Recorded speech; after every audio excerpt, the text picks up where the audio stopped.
The King of Bekla, Chapter 26 of Shardik by Richard Adams. The bare hall, built as a mess for common soldiers, was gloomy and ill-ventilated, for the only windows were at clerestory level, the place having been intended for use principally at evening and after nightfall.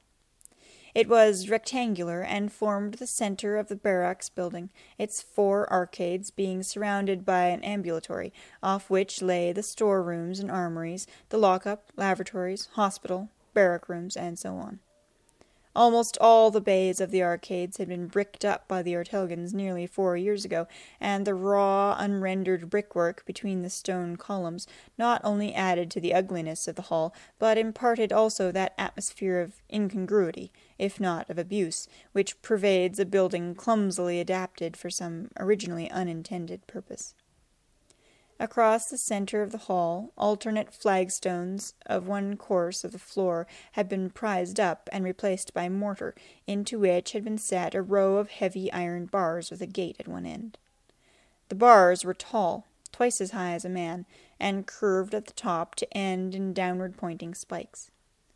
The tie bars, of which there were 3 courses, overlapped one another and were secured by chains to ring bolts set here and there in the walls and floor. No one knew the full strength of Shardik, but with time and the full resources of Gelt at his disposal, Baltus had been thorough. At one end of the hall, the central bay of the arcade had been left open, and from each side of it a wall had been built at right angles, intersecting the ambulatory behind. These walls formed a short passage between the hall and an iron gate set in the outer wall. From the gate, a ramp led down into the rock pit. Between the gate and the bars, the floor of the hall was deep in straw, and a stable smell of animals' manure and urine filled the air.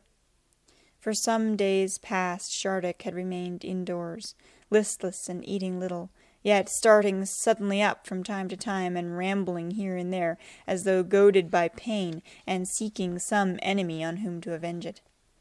Kelderek, watching nearby, prayed continually in the same words that he had used more than 5 years ago in the forest darkness. "Peace, Lord Shardik. Sleep, Lord Shardik. Your power is of God. Nothing can harm you." In the fetid twilight, he, the priest-king, was watching over the bear and waiting for news that Gedladan had reached the city. The council would not begin without Gedladan, for the provincial delegates had been assembled, first for the purpose of satisfying the Ortelgan generals about contributions of troops, money, and other supplies required for the summer campaign, and secondly to be told as much as was considered good for them about Ortelgan plans for the enemy's defeat. Of these plans Kelderek himself as yet knew nothing, although they had already, no doubt, been formulated by Zelda and Gedladan with the help of some of the subordinate commanders. Before the commencement of the council, however, and certainly before any step was taken to put the plans into effect, the generals would seek his agreement in the name of Lord Shardik, and anything which, in his prayer and pondering, he might dislike or doubt, he could, if he wished, require them to alter in Shardik's name. Since that day when Shardik had struck down the Beklan commanders and disappeared into the rainy nightfall of the foothills, Kelderek's authority and influence had become greater than Takominian's could ever have been. In the eyes of the army, it was plainly he who had brought about the miracle of the victory, he who had first divined the will of Shardik, and then acted in obedience to it. Baltus and his men had told everywhere the tale of his apparent folly in insisting upon the construction of the cage, and of the single-mindedness with which he had conducted the desperate march over the hills, completed by less than half of those who had begun it. The breach broken through the Tamaric gate could hardly have been carried against a leader like Santilcair Ketlis, had it not been for the fanatical belief of every Ortelgan that Shardik, in mystic communion with Kelderek, was invisibly present, leading the assault and striking unseen at the hearts and arms of Bekla. Kelderek himself had known beyond doubt that he and none other was the elect of Shardik, whom he was ordained to bring to the city of his people. On his own authority, he had ordered Sheldra and the other girls to set out with him, as soon as spring should come, to seek Shardik until he was found. The Ortelgan barons, while they did not dispute this authority, had vehemently opposed the idea of his magical presence leaving the city, as long as Santilcair Ketlis remained undefeated in the citadel on Crandor, and Keldrek, impatient of delay as the warm days returned, had suppressed his personal revulsion at the methods by which Zelda and Gedladan had compelled the Beklan general to vacate his stronghold. Such revulsion, he considered, while it might be natural enough to the common man that he had once been, was altogether unworthy of a king whose contempt and lack of pity for the enemy was a necessity for his own people, or how could wars be won? In any case, the matter was below the sphere of his authority, for he was a magical and religious king, concerned with the perception and interpretation of the divine will, and certainly no religious question was involved in Gedladan's decision to erect a gallows within view of the citadel, and to hang 2 Beklan children every day until Santilcair Ketlis should agree to leave it. Only when Gedladan had told Keldrek that he ought to attend each hanging in the name of Shardik had he exercised his own will in the matter, replying curtly that it was he and not Gedladan who had been appointed by God to discern where and on what occasions there might be a need for his presence and for the manifestation of the power conferred on him by Shardik. Gedladan, secretly fearing that power, had said no more, and Keldrek, for his part, had profited by what had been done without having to witness it. After some days, the Beklan general had agreed to march south, leaving Keldrek free to seek Shardik in the hills west of Gelt. From that long and arduous search, neither the bear nor the king had returned unchanged. Shardik, snarling and struggling in his chains till he lay exhausted and half strangled, had been drawn into the city by night and under an enforced curfew, lest the people should see what might appear to them as the humiliation of the power of God. The chains had inflicted wounds on one side of his neck, and beneath the joint of the left foreleg, and these healed slowly, leaving him with something of a limp, and with an awkward, unnatural carriage of his great head, which, in walking, he now moved slowly up and down, as though still feeling the pressure of the chain that was no longer there. Often, during the first months, he was violent, battering at the bars and walls with enormous blows that thudded through the building like a smith's hammer. Once, the new brickwork closing one of the bays split and collapsed under his anger, and for a time he wandered in the ambulatory beyond, beating, until he was weary, at the outer walls. Keldrek had divined from this a portent of success for an attack towards Ikat, and in fact the Ortelgans, following his divination, had forced Santilcair Ketlis to retreat southward through Lipan, only to be compelled once more to halt their advance on the borders of Yelda. In less than a year, however, Shardik had grown sullen and lethargic, afflicted with worms, and plagued by a canker which caused him to scratch dolefully at one ear until it was ragged and misshapen. Lacking both Ranse and the Tuginda, and hampered by the confined space and the continual gloomy savagery of the bear, Keldrek abandoned the hope he had once entertained of recommencing the singing worship. Indeed, all the girls, though assiduous in feeding Shardik, ministering to his needs, and cleaning and tending the building that had become his dwelling, now feared him so greatly that little by little it became accepted that to come near him, unless protected by the bars, no longer formed any part of their services. Only Keldrek, of all their company, still knew in his heart that he must stand before him, offering his life for no reward, and uttering again and again his prayer of self-dedication. Senendril, Lord Shardik, accept my life. I am yours, and ask nothing of you in return. Yet, even as he prayed, he answered himself, nothing except your freedom and my power. During the long months of searching, in the course of which 2 girls had died, he had contracted a malarial fever, and this returned from time to time, so that he lay shivering and sweating, unable to eat, and, particularly when the rains were beating on the wooden roof above, seeming to himself in confused dreams to be once more following Shardik out of the trees to destroy the appalled and stricken hosts of Bekla. Or, again, he would be seeking Melithus, plunging down the ledges in the starlight towards a fire which receded before him, while from among the trees the voice of the Tuginda called, "Commit no sacrilege, now of all times." He came to know the days when he could be sure that Shardik would make no move, the days when he could stand beside him as he lay brooding and speak to him of the city, of the dangers that beset it, and its need of divine protection. At times, unpredictably, there would return upon him the inward sense of being elevated to some high plane beyond that of human life. But now, instead of attaining to that pinnacle of calm, shining silence from which he had once looked down upon the outskirts of the Ortelgan forest, it seemed that he joined Lord Shardik upon the summit of some terrible cloud-swirling mountain, a place of no life, solitary and distant as the moon. Through the darkness and icy vapor from the pit of stars flaring in the black sky, there would sound rolling thunder, the screaming of birds, half-heard voices, unintelligible cries of warning or fierce triumph. These were borne to him crouching on the edge of a visionary and dreadful precipice, enduring this world of suffering without refuge. From pole to pole there was none left in the world to suffer but he, and always, in this trance, he was powerless to move, perhaps no longer human, but changed to a rock buried under snow, or split by lightning, an anvil hammered by a cold power in regions unendurable to human life. Usually his sense of this awful sphere was mercifully dulled, superimposed, as it were, upon a continuing recollection of fragments of his lucid self, like reflections upon the visible bed of a river, as that he was king of Bekla, that sharp blades of straw were pricking the flesh of his legs, that the open gate to the rock-pit was forming a square of bright light at the far end of the dark hall. Once or twice, however, he had become enclosed and locked altogether, like a fish in ice, among the gulfs of time where the mountains lived out their lives and crumbled, and the stars, in millennia, consumed away to darkness, and, falling to the ground, had lain oblivious beside the shaggy body of Shardik, until at last, hours later, waking with a profound sense of grief and desolation, he had limped his way out of the hall to stand in the sun with the exhausted, undemanding relief of one cast up from shipwreck.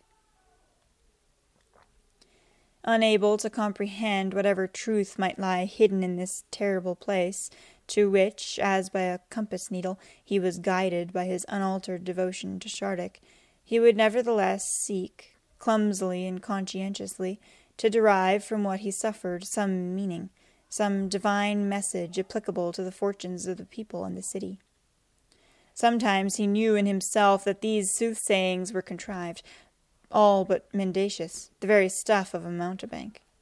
Yet often those which he knew most surely to have been cobbled out of incomprehension, self-reproach, and a mere sense of duty, would appear later to have been fulfilled, to have borne actual fruit, or, at all events, were received by his followers as evident truth, while the nebulous searchings of his integrity to compass in words what lay, like a half-remembered dream, beyond his power to recall or express, would evoke only shaken heads and shrugged shoulders.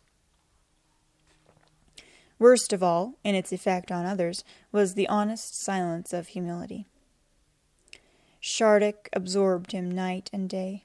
The spoils of Bekla, to the barons, the soldiers, and even to Sheldra and her companions, so precious and gratifying an end in themselves, were no lure to him. The honor and state devised for the king he accepted, and the role which gave heart and assurance to barons and people he fulfilled with a profound sense both of their need and his own fitness through election by God. And yet, musing in the gaunt, echoing hall, watching the bear in its fits of rage and of torpor, he was filled with the conviction that after all what he had accomplished, all that seemed miraculous and near divine in human terms, was of no importance in contrast to what remained to be revealed.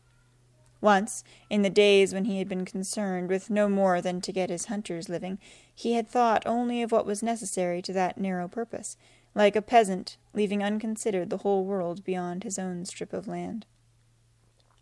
Then the power of Shardik had touched him, and in the eyes of himself and others he had entered upon the world as an emissary of God, seeing plainly and certainly, through the knowledge divinely imparted to him, both the nature of his task and what was needed for its performance. As the instrument of Shardik he had been accorded a unique perception, self-sufficient and free from all ignorance and uncertainty. In the light of that perception everything had been found by others to have the value which he himself attached to it, and everything had fallen into the place to which he had appointed it. The High Baron of Ortelga had proved to be of small moment, yet all-important his own apparently suicidal determination to carry to Kiso the news of Shardik's coming. But now, though Shardik was lord in Bekla, this perception no longer seemed to himself sufficient. Continually he was haunted by an intuitive sense that all that had happened as yet had scarcely touched the fringe of the truth of God, that he himself was still blind, and that some great disclosure remained to be sought and found, to be prayed for and granted, a revelation of the world in the light of which his own state and monarchy would signify as little to himself as to the huddled creature in the cage, with its staring pelt and evil-smelling dung. Once, in a dream, he had found himself robed and crowned for the festival of victory held every year upon the onset of the rains, but paddling his hunter's raft upon the southern shore of Ortelga. "Who is Shardik?" called the beautiful Melithus, walking among the trees. "I cannot tell," he called back. "I am only an ignorant, simple man." At this she laughed, took off her great golden collar, and tossed it easily to him across the reeds. But he, in the act of catching it, knew it to be worthless, and let it fall into the water. Waking to see Shardik rambling back and forth beyond the bars, he rose, and as the dawn lightened, stood a long while in prayer. "Take back all else, Lord Shardik, my power and kingdom, if you will, but give me fresh eyes to perceive your truth, the truth to which I cannot yet attain. Senandril, Lord Shardik, accept my life if you will, but grant at whatever cost that I may find what I still seek." It was this all-demanding austerity of preoccupation which, more than his readiness to confront the bear, more than prophecy or any other attribute, maintained his power and authority over the city, and established the awe felt for him not only by the people, but also by those very barons who could not forget that he had once been nothing but an Ortelgan hunter. There was none to whom it was not plain that he was, in truth, the prisoner of his own all-consuming integrity, that he took no pleasure in the jewels and wine, the girls and flowers and feasting of Bekla. "Ah, he speaks with Lord Shardik," they said, watching as he paced through the streets and squares to the soft beat of the gong. "We live in the sun, for he takes the darkness of the city on himself." "Gives me the gold shivers, he does," said the courtesan Hydrace to her pretty friend as they leaned from her window in the hot afternoon. "You couldn't do even that much to him," replied the friend, flicking a ripe cherry down upon a young man passing below, and leaning a little further over the sill. To himself, his integrity was unforced, rooted in the compulsion to seek, to discover a truth which he felt to lie far beyond the fortune he had made for Ortelga, far beyond his own role of priest-king. In his prophecies and interpretations he was less betraying this integrity than compounding with necessity in the face of his need for more time, if he was to attain to what he sought. Just as a doctor, feeling himself on the brink of discovering at last the true cause of a disease, may nevertheless continue to treat it by accepted methods, not from any intention to deceive or exploit, but because, until he succeeds in his great aim, there is nothing better. Kelderek, who might have drugged Shardik to be sure of standing safely before him on appointed days in the presence of the people, who might have introduced human sacrifice or elaborate forms of compulsory worship, so great was the veneration in which he was held, endured instead the danger of death and the twilight solitude of the hall where he prayed and meditated continually on an uncomprehended mystery. Something there was to be discovered, something attainable only at great cost, the one thing worth attaining, beside which all older religious notions would appear pathetic fragments of superstition, and esotericism as shallow as the whispered secrets of children. This it was that would constitute Shardik's supreme gift to men. And thus he himself knew that his priesthood, which seemed to others incapable of further magnification, and therefore essentially procedural and unchanging in its nature, a matter of service and rites performed in due season, was in reality an all-demanding search, during which time was always passing and his steps never covered the same ground twice. This it was which by its tremendous nature would transcend, even justify, all wrong done in the past, all violence to the truth, even, and here the tread of his thoughts would fail, giving place to the picture of the road to Gelt at moonset, and himself standing silent while Takominian led his prisoner away down the valley. Then he would groan and fall to striding up and down outside the bars, beating fist on palm as he strove to break his train of thought, and tossing his head as though in imitation of the afflicted Shardik. For the memory of the Tuginda gave him no peace, even though the event had made it plain that Takominian must have been right, and that she would have thwarted the miraculous gift of victory and frustrated the conquest of Bekla. After Shardik had been brought to the city, and all but the southerly provinces round Ikat had recognized the rule of the conquerors, the barons had decided, with Keldrek's full agreement, that it would be both magnanimous and prudent to send messengers to assure the Tuginda that her error of judgment had been forgotten, and that the time was now ripe for her to take her place beside them, for, notwithstanding all that Keldrek had come to signify, no Ortelgan could lose that numinous awe for Kiso, with which he had been instilled from birth, and not a few were uneasy that in their new prosperity their leaders should evidently have set aside the Tuginda. It was known that 2 priestesses had been killed between the coming of Shardik and the Battle of the Foothills, and as long as the conquest of Bekla remained to be consolidated by subduing the provinces, the barons had been able to tell their followers that they had begged the Tuginda to remain in Kiso for her own safety. Many had expected that Shardik, once recovered, would be taken to Kiso, as in days long ago. Keldrek, however, from the time when he had set out from Bekla to find the bear, had never intended this, for if he were to go with Shardik to the Tuginda's island, he must forfeit his supremacy as priest-king, while without the actual presence of Shardik he could not expect to reign in Bekla. With Shardik in Bekla and the northerly provinces subdued, there could no longer be any plausible reason for the Tuginda's absence, except her own refusal to come, and the messengers, of whom Nilith had been one, had been instructed to stress to her the harm that might well be done to the people's confidence and to the fighting power of the army, were she to continue to grudge Keldrek his superior power of divining the will of Shardik, and to show petty spite by sulking in Kiso, and thereby depriving the people of all she meant to them.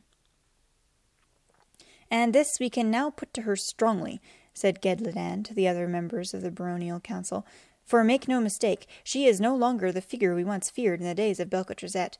She was wrong about the will of Lord Shardik, while Takominian and Keldrek were not. Her honour is as great and no greater than we are ready to accord to her, and will be commensurate with the extent of her use to us. But since many of the people still accord her honour, it will be prudent to add to our own security by bringing her here. In fact, if she will not come, I will bring her myself." Keldrek had said nothing in dissent from this harsh assessment, since he felt sure that the Tuginda would be glad to accept her offered reinstatement, and that once she was in Bekla he would be able to help her to restore her former standing in the eyes of the barons. The messengers had returned without Nilith.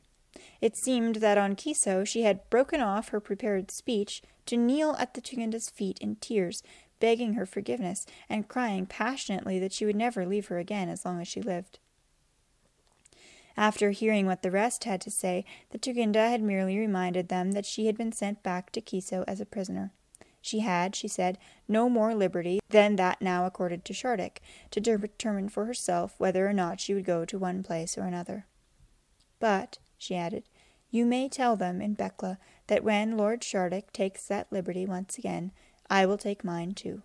And you may also tell Keldrek that whatever he may think to the contrary, I am bound as he, and he is bound as I, and that he will one day discover." With this reply they had been obliged to return. "That woman," said Gedladan, "does she think she is in any position to disguise her sulky mood with impudent speeches? She in the wrong of it, and we in the right. I will be as good as my word, and I shall not be long about it either." Gedladan was absent for a month, which cost the army a serious tactical reverse in Lipan. He returned without the Tuginda, and remained silent about the reason, until the tale told by his servants, under questioning from the other barons, began to make him a laughing-stock behind his back. It turned out that he had made 2 separate and unsuccessful attempts to land on Kiso. On each occasion a stupor had fallen upon himself and those with him, and his canoe had drifted below the island. On the second occasion it had struck a rock and sunk, and he and his companions had barely escaped with their lives. Gedladan lacked neither pride nor courage, but for his second attempt he had been forced to make use of fresh servants, the original paddlers having utterly refused to go a second time. Keldrek, shuddering at his own memories of the night journey to Kiso, could only marvel at the Baron's stubbornness. It was plain that it had cost him dear indeed. For many months afterwards, even in the field, he contrived to avoid sleeping alone, and would never again travel by water. Was it, then, to expiate the memory of the Tuginda that Keldrek cared little what he ate and drank, remained chaste, and left to others the spending of the wealth considered proper to the king's grandeur? Often he felt that this was indeed the reason, even while he wondered for the 1000th time what he could have done to help her. To have intervened on her behalf would have been to declare himself against Takominian. But despite his reverence for the Tuginda, he had passionately supported Takominian and been ready to follow him into any hazard. The Tuginda's conception of Shardik's power he had never understood, while Takominian's was plain. And yet he knew that at bottom it had been to vindicate his own courage in Takominian's eyes that he had thrown in his lot with what must surely have been the most desperate campaign that had ever proved successful. Now he was priest-king of Bekla, and he, and not the Tuginda, was the interpreter of Shardik. Yet how much understanding did he truly possess, and how much of the Ortelgan conquest was really due to him as Shardik's elect? The thought of the Tuginda was never far from his mind, as, after a few years of marriage, a childless woman cannot be free from her disappointment, reflecting, "What a beautiful morning, but I am childless," and "Tomorrow we go to the wine festival, but I am childless." So Keldrek's thoughts were troubled continually by the recollection of himself standing silent while the Tuginda was bound and led away. She had known her own mind as he had not known his, and he had deceived himself in believing that she would ever consent to become a party to Shardik's captivity in Bekla. Sometimes he felt ready to renounce his crown and return to Kiso to entreat, like Nilith, her forgiveness. Yet this would be to give up both his power and his search for the great revelation, of the imminence of which he was sometimes almost sure. Besides, he suspected that if he attempted the journey, the barons would not suffer one so disloyal to themselves to live. From this dilemma his one retreat was to Shardik.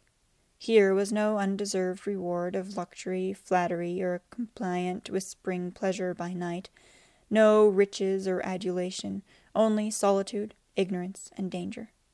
While he served Lord Shardik in fear and suffering of mind and body, at least he could not accuse himself of having betrayed the Tuginda for his own gain. Often, during the years that had passed, he had half hoped that Shardik would put an end to his perplexity by taking the life which was so continually offered to him. But only once had Shardik attacked him, striking suddenly as he stepped through the gate in the bars and breaking his left arm like a dry stick. He had fainted with the pain, but Sheldra and Nito, who had been at his back, had saved his life, dragging him away on the instant. The arm had set crooked, though he still had the use of it. Yet, although, setting aside the pleadings of the girls and the warnings of the barons, he had continued, as soon as he was able, to stand from time to time before Shardik, the bear had never again shown him violence. Indeed, he seemed indifferent to Keldrek's approach, and often, having raised his head as though to assure himself that it was he and none other, would continue merely to mope in the straw. At these times Keldrek would stand beside him, deriving comfort, as he prayed, from the knowledge that in spite of all that had passed, he and only he remained the human companion and mediator of Shardik. And thus, out of his unaccountable safety, were born his terrible visions of desolation, his conviction that he was still far wide of the mark, and his belief that Shardik had some great secret to reveal. Yet, despite his hours of solitude and austerity, he was no mere recluse, brooding always upon the ineffable. During the 4 years since his return to Bekla with Shardik, he had played a full part in the councils of the Ortelgans, and maintained not only a number of intelligence agents, but also his own body of advisers with special knowledge of various provinces, their features and resources. Much of the information that reached him was of military importance. A year before, he had received warning of a daring plan to damage the iron workings in Gelt, so that Gedledan had been able to arrest the Eldeshay agents on their way north through Thettit, disguised as traders from Lopan.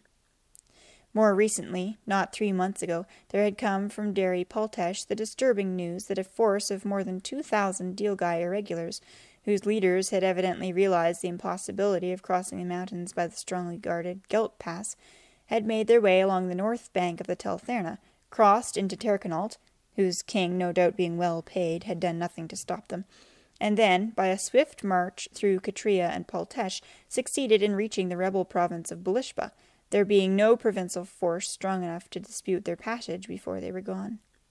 At this setback the Ortelgan leaders had shaken their heads, seeing at work the long and resourceful arm of Santilcair Kitlis, and speculating on the use to which he would put this cleverly won reinforcement.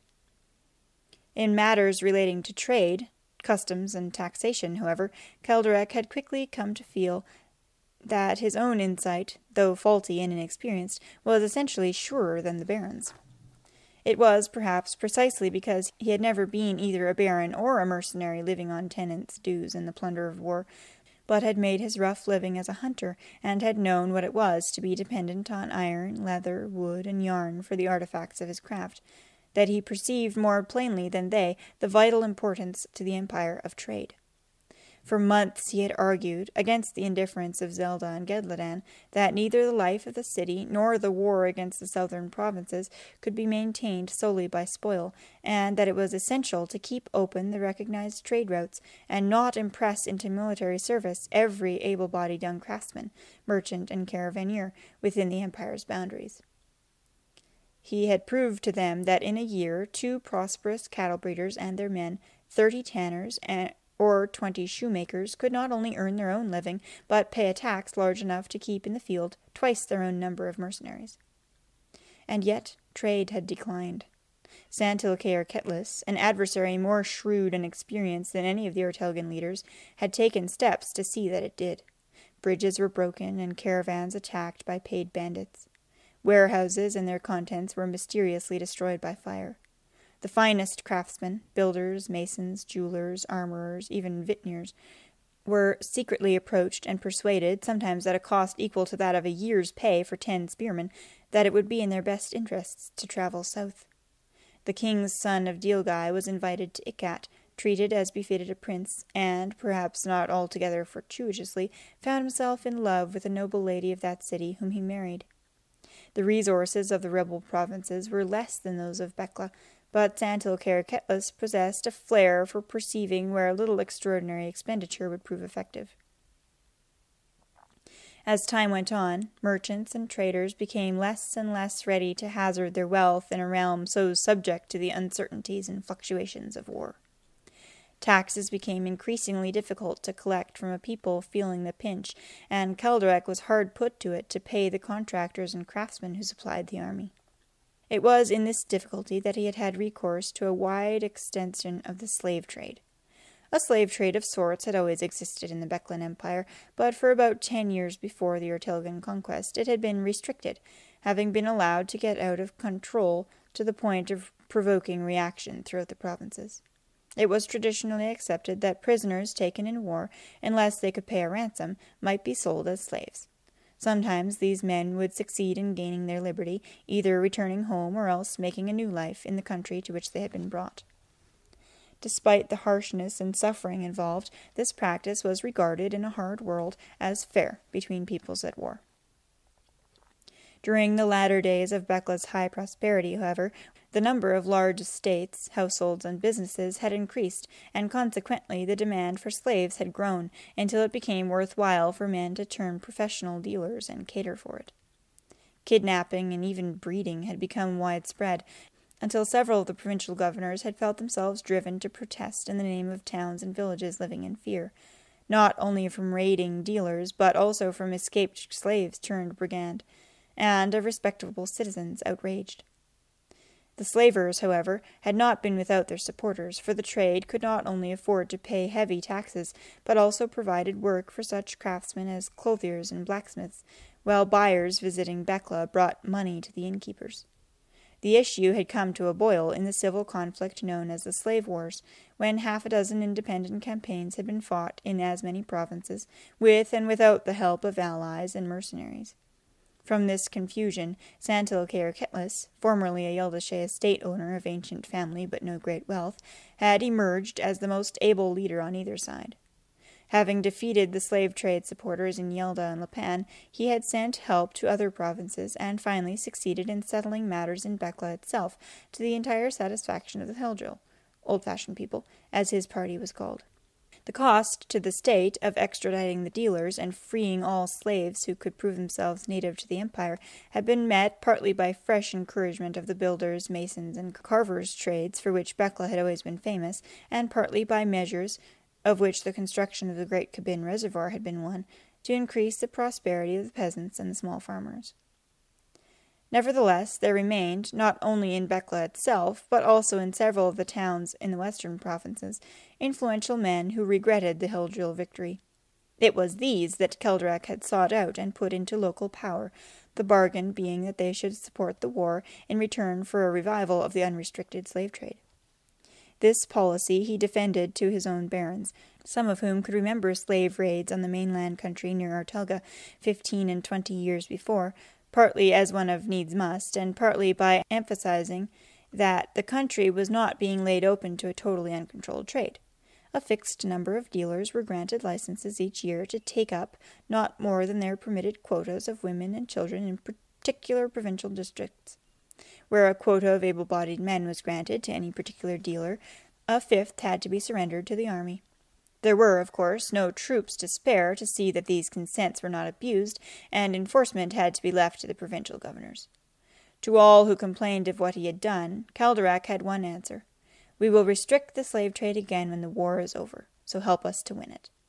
Many of those who get taken up as slaves are local ne'er-do-wells and criminals that the dealers even buy out of the jails, he had assured the barons, and even of the children, many would otherwise have been neglected and ill-treated by mothers who never wanted them. A slave, on the other hand, always has a chance to prosper, with luck and ability. Hanglatt, an ex-slave from God knew where, who was now in charge of the army's pioneering and construction troops, gave powerful support to Keldrach, letting it be known that any slave under his command had as good a chance of promotion as a free man. The profit from the trade was high, especially as it became known that Bekla once more had a state-protected slave market with a wide range of goods, and agents from other countries found it worth their while to travel there, pay the market dues, and spend their money. Despite his arguments in defense of what he had done, the best argument being the public accounts, Keldrach found himself keeping away not only from the market, but also from the streets by which the slave consignments commonly came and went. For this he despised himself, yet, setting aside the involuntary pity which he knew to be a weakness in a ruler, he had also the uneasy feeling that there might be in his policy some flaw which he was not seeking over hard to detect. The kind of disrupting, short-sighted expedient that one might expect to occur to a common man and barbarian, the former Heldril governor of Paltesh had written, in a letter resigning his appointment before deserting to Yelda. "Does he think I don't know as well as he that it's an expedient?" Keldrach commented to Zelda. "We can't afford to be benevolent and generous until we've captured Ikat and defeated Erketlis." Zelda had agreed, but then added, "And equally, of course, we can't afford to alienate too many of our own people, even if they're not Ortelgans. Be careful it doesn't get out of hand." Keldrach felt himself like a man in a dire need, who takes care not to probe too closely the specious assurances of an affable moneylender. Though inexperienced as a ruler, he had never lacked common sense, and had learned early in life to distrust fair appearances and any prize that came too easily. "But when we have taken Ikat," he told himself, "then we'll be able to cease these shifts and hand-to-mouth methods. O Lord Shardik, bring us one more victory. Then we will put an end to the slave trade, and I will be free to seek nothing but your truth."